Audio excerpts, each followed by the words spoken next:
Cinema ரசிகர்களுக்கு வணக்கம். இந்த வாரம் வெளிவந்திருக்கும் படம் குட் பேட் அக்லி.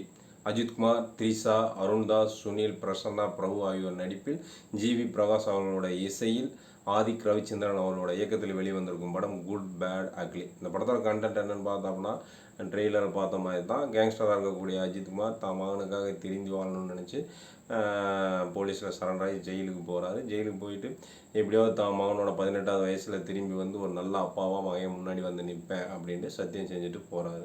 அவர் நினச்ச மாதிரி நல்ல அப்பாவை திரும்பி வந்து நின்னாரா? அப்படி வந்தாலும் அவரோட பழைய வாழ்க்கை இவரை நிம்மதியாக இருக்க விட்டுச்சா அப்படின்றதான் படத்தோட மீதி கதை.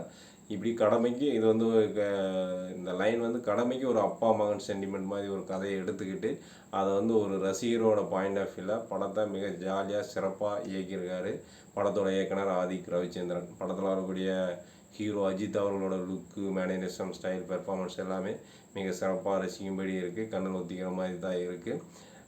அதுக்கப்புறம் வந்து ஜிவி பிரகாஷ் அவர்களோட பிஜிஎம், அதாவது அதுக்கடுத்து ரொம்ப ப்ளஸ்ஸாக இருக்கிறது ஜிவி பிரகாஷ் அவர்களோட இசை தான். மிக அவரோட பிஜிஎம் எல்லாமே ரசிக்கும்படி இருக்குது. பாடல் நல்லா இருக்குது.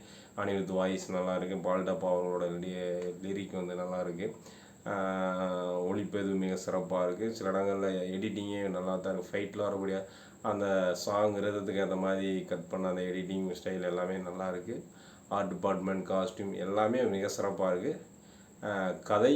கதையை தவிர படத்தில் எல்லாமே மிக சிறப்பாக ஒரு கமர்ஷியல் படத்துக்குரிய எல்லாமே இருக்குது. இருந்தாலும் வந்து விஸ்வாசம் படத்தில் அப்பா மகள் சென்டிமெண்ட் வந்து ரொம்ப டெப்த்தாக நல்லா இருக்கும். அந்த லெவலுக்கு இது அப்பா மகன் சென்டிமெண்ட்டாக அந்த டெப்த் அளவுக்கு இதை பண்ணியிருந்தாங்கன்னா ஃபேமிலி ஆடியன்ஸுக்கு வந்து இன்னும் கொஞ்சம் யூஸ்ஃபுல்லாக இருந்திருக்கும். பட் இல்லைன்னா இப்போயும் கூட ஓரளவுக்கு பரவாயில்ல தான்.